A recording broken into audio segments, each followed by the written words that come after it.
누가복음 2장 8절에서 14절 말씀 찾으신 줄 알고 제가 읽겠습니다.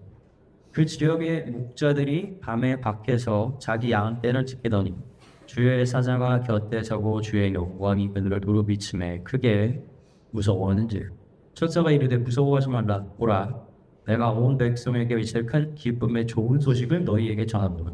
오늘 다윗의 능력이 너희를 위하여 구주가 나셨으니 곧 그리스도 구주시라. 너희가 가서 방고에 쌓여 부유에 뛰어있는 아기를 보이니 이것이 너희에게 표적이니라 하더니 보려니 수많은 천군이 그 천사와 함께 하나님을 찬송하여 이르되 지극히 높은 곳에 사는 하나님께 영광이요 땅에서는 하나님이 기뻐하신 사람들 중에 평화로다 하느라. 아멘. 오늘 본문 말씀에 누가 등장하죠? 목자들이 등장합니다. 이 목자들이 누군지 이름조차 등장하지 않아요. 이 목자들이 누굽니까? 이 당시를 보자면 우리가 찬양했지만 거룩한 밤 하지 않았어요. 고요한 밤. 밤이에요. 아무도 밖에 나와 있지 않습니다. 이들은 근데 밖에 나와 있어요. 모두가 쉬는 시간 혹은 자는 그 시간엔 이들은 나와서 일을 하고 있습니다. 우리가 알 수 있는 목자들이 하고 하는 이야기는 여기밖에 없어요. 그 이상도 이하도 없습니다. 천사가 그들에게 나타나서 무엇을 전합니까? 그리스도께서 나셨다라는 것을 전합니다. 그 소식을 들은 목자들이 너무 궁금해서 오늘 기회를 다 보진 않았지만 자기들이 그 메시지를 들은 것이 확인이지 보려고 베들레헴으로 바로 떠납니다. 그리고 어떡하죠? 바로 예수님의 탄생을 봅니다. 그 사이 예수님의 어머니 마리아와 아버지 요셉도 같이 있었죠. 그 소식을 그 당시에 모든 사람들이 다 그 자리에 있던 사람들이 듣고 놀랐죠. 그리고 마리아는 그 말을 마음속 깊은 곳에 담아두게 됩니다. 저는 오늘 이 이야기에서, 이 짧은 이야기 속에서 왜 목자들이 이 메시지를 듣고 기뻐하고 그곳에 가서 예수님을 보고 차박을 했는가에 대해서 여러분들과 좀 나누고 싶어요. 여러분 생각해 보십시오. 왜 천사가 목자들에게 나타났을까요? 사실 메시아의 탄생을 가장 극적으로 알리는 제일 효과적인 방법이 무엇입니까? 유력자에게 묻는 겁니다. 복음의 대상을 누구에게 전하는 거예요? 힘이 있는 사람들에게 전하는 겁니다. 아니 그런데 목자들이 누굽니까? 여러분 그 당시로 보자면요 높은 사람들이 아니에요. 여러분 역사적으로 있잖아요. 되게 단순합니다. 높은 사람과 낮은 사람을 구분하는 방법은 뭔지 아세요? 역사적으로요? 실내에서 일하고 밖에 잘 안 나가면 주로 높은 사람이고요. 시간 잘 못 따지지 못하고 나가서 일하는 사람들은요 낮은 사람입니다. 그래서 우리가 본능적으로 피부가 하얀 사람들이 되게 고급지다라고 생각하는 이유가 왜 그래요? 햇빛을 받지 않은 사람, 귀족처럼 보여서 그런 거예요. 이 목자들은 어떻게 보면 사실은 굉장히 낮은 자들이죠. 그 당시에도 밤일 때 쉬지도 못하고 나가서 야외에서 양을 치는 자들인 거예요. 그런데 사실은 이러한 목자들에게 나타난 이유보다 본질적으로 여러분 질문이 하나가 있는데 이걸 더 우선시해야 됩니다. 무슨 질문이냐면 대신 천사는 왜 누군가에게 나타나서 예수님의 탄생을 전했는가 이거예요. 한번 생각해 보세요. 목자들이 예수님의 소식을 들었고 예수님한테 가서 그걸 확인하는 게 뭐가 그렇게 중요해요? 여러분 이 목자들이 나중에 어떤 역할을 수행하는 걸로 성경에 등장합니까? 전혀 등장하지 않아요. 여기서 끝이에요. 어차피 목자들에게 말하지 않더라도 예수님 이미 태어났고요. 하나님께서 성령의 인도하심을 통해서 예수님을 보호하고 인도해 주실 겁니다. 자신의 사역을 하는 모든 기간 동안 다 인도해 주실 거라고요. 뭐가 그렇게 대단하다고 목자들 앞에 나와요? 여러분 그리고 나오지 않습니까? 이거 지금 장면이 되게 재밌는 장면이에요. 목자들 몇 명 없거든요. 그런데 천사가 나타나서 이들에게 그 소식을 전하고 하나님의 이름을 찬송을 하는데 찬양을 하는데 누가 나타나요? 여기 보면 나오지 않습니까? 지금 13절 보면 호련히 수많은 천군이 그 천사와 함께 하나님을 찬송하여 있는 거예요. 관객이 몇 명밖에 없는데요. 천사들이 군대처럼 와서 하나님의 이름을 그 앞에서 찬양하는 겁니다. 되게 이상하지 않아요? 보통 말씀을 전하고 관객대에 이렇게 공연을 하는 사람이면 공연을 하는 사람보다 누가 더 많아요? 관객이 훨씬 많아요. 근데 지금 관객을 몇 명 두고 천사들이 다 그들을 둘러싸서 하나님을 찬양하는 일을 하고 있는 겁니다. 아니 이게 뭐가 그렇게 대단한 거라고? 목자들이 뭐가 그렇게 중요해서? 여러분 이런 생각 해보지 않았어요? 네. 매우 가벼운 질문 같죠? 그런데 이 질문에 대한 답은요 우리에게 상당히 중요하다는 것을 기억해야 합니다. 왜 그렇습니까? 예수님이 아직 아기로 태어나서 일을 시작하기 그 전에 하나님은 천사들에게 무엇을 해요? 그 소식을 알려요. 그리고 어떡하죠? 이 예수님 앞으로 누굴 데리고 합니까? 사람들을 데리고 와요. 근데 그 사람들이 뭐를 합니까? 이 예수님의 탄생을 경배하는 겁니다. 여러분 여기서 우리가 봐야 될 것이 있죠. 무엇입니까? 여러분 인간과 하나님의 속성의 차이인 거예요. 예수님은요 이 땅에 나는 동시에 무엇을 해야 되냐면 반드시 경배받아야 되는 존재인 거예요. 그래서 하나님이 천사를 통해서 메시지를 전할 겁니다.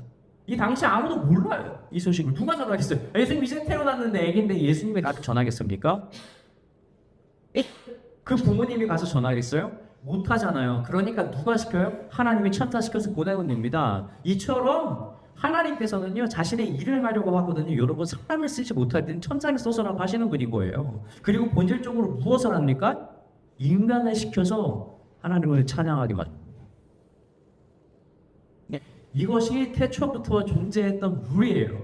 인간이 가지고 있던 룰은 뭡니까? 하나님을 높이고 찬양하는 일이죠. 그러면 하나님은 우리에게 있어서 어떤 룰을 가지고 있죠? 항상 우리의 입을 통해서 높임을 받고 찬양을 받도록 되어 있다는 것입니다. 그러므로 우리의 삶에서 가장 중요하면서도 동시에 본질적인 일은 무엇이냐? 그것은 바로 하나님을 기억하고 그것은 그분께서 하신 모든 일들을 높이고 감사하며 찬양하는 일. 그것이 바로 오늘 우리에게 주어진 본질적인 일이라는 거예요. 오늘 이 성탄절을 맞아 내 계획과 생각을 앞세워서 하나님보다 높아지려는 마음이 있었다면 천사 앞에 두려움으로 그 소식을 귀 기울였던 목자의 모습을 기억하며 자신을 낮추십시오. 그 겸손함이 결국 베들레헴의 예수 그리스도께 인도하는 것처럼 오늘날 우리의 삶 역시 그러한 겸손함이 예수님과 성령님을 경험하는 놀라운 길로 우리를 인도해 줄 것입니다. 자, 우리는 그러나 아직 왜 천사가 목자들에게 나타났는지에 대한 해답은 얻지 못했어요. 본질적인 이야기를 저는 먼저 했습니다. 예수님이 이 땅에 오셨다는 것, 즉 하나님의 아들이 이 땅에 있다는 것, 이것은 어쩔 수 없이 반드시 누군가가 찬양해야 되는 일이기 때문에 하나님께서 천사를 통해서 이 일을 행하셨다는 걸 우리가 봤어요. 그렇다면 두 번째 왜 목자들이냐라는 것이죠. 생각해보면 이럴 수도 있지 않습니까? 좀 유치하게 생각해볼까요? 예수님이 무슨 일을 하시죠? 목자는 아니죠. 목수를 하였지만 그래도 목자로서의 동질감이 있지 않습니까? 그렇죠? 왜? 양을 치는 거잖아요. 영적으로 우리를 다스려주는 거거든요. 이러한 어떠한 직업적 동질감 때문에 그랬을까요? 아니면 혹시 이렇진 않을까? 왜요? 하나님께서는 언제나 어리석은 자를 통해서 지혜로운 자를 그렇죠? 더 못하게 하시지 않습니까? 고린도전서를 통하자면 약한 자를 통해서 강한 자를 부끄럽게 만들어 주신 이런 주님. 그러므로 그 당시에 유력한 자가 아니라 이처럼 세상에서 가장 약한 자들 중 한 명이 목자들을 찾아가서 전한 것 아닌가? 여러분 그럴듯하죠. 이건 분명히 맞습니다. 하나님께서는 사람이 어떤 사람인지 보질 않으세요. 그죠? 우리가 구원에 있어서 자격을 가지고 우리가 하나님께 어떤 구원을 받은 건 아니지 않습니까? 그러므로 꽤나 일리는 있어요. 그런데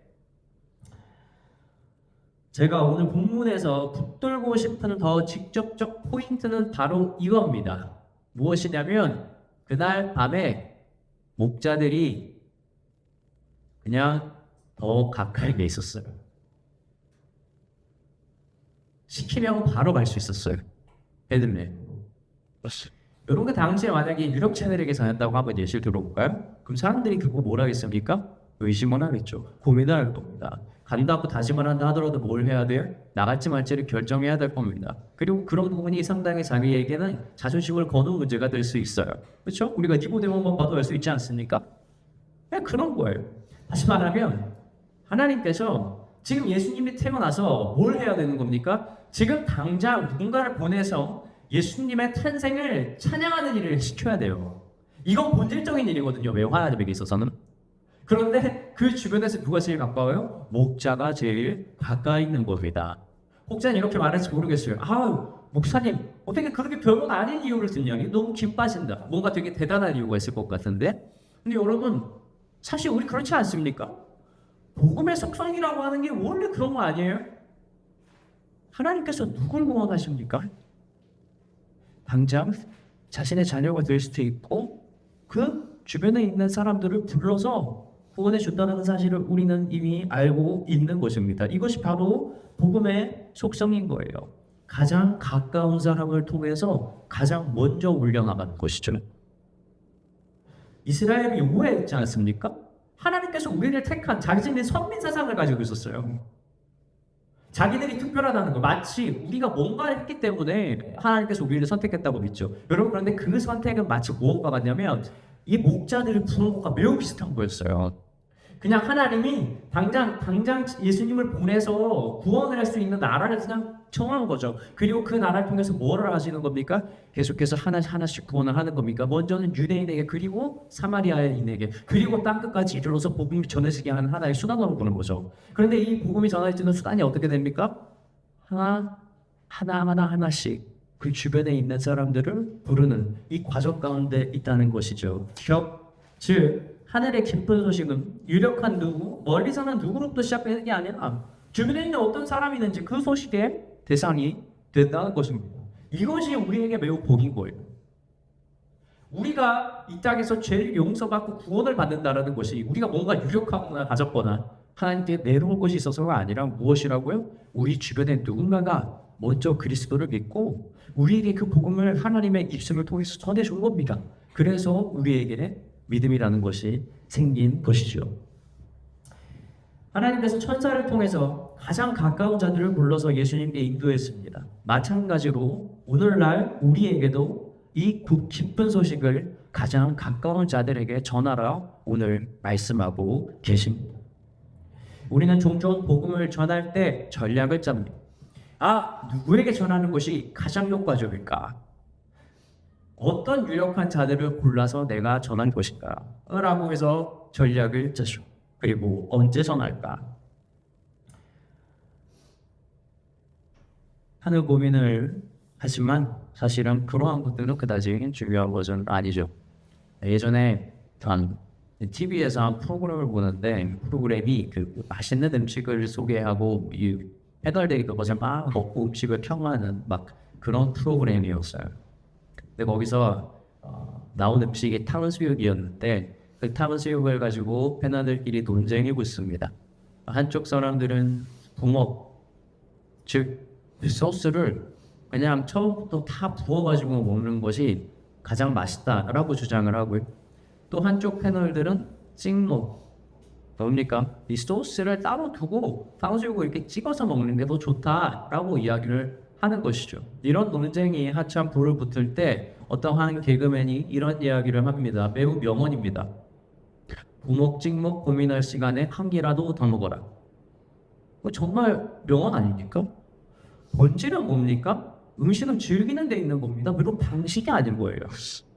여러분, 근데 우리가 복음을 전할 때도 매우 이것과 비슷할 때가 있어요. 우리가 어떻게 언제 전할지에 대한 방식에 시달리는 거예요. 그리고 본질을 잃어버립니다. 여러분, 누구에게 어떻게 전할까 고민하는 그 시간에 여러분 한 명에게라도 더 전하십시오.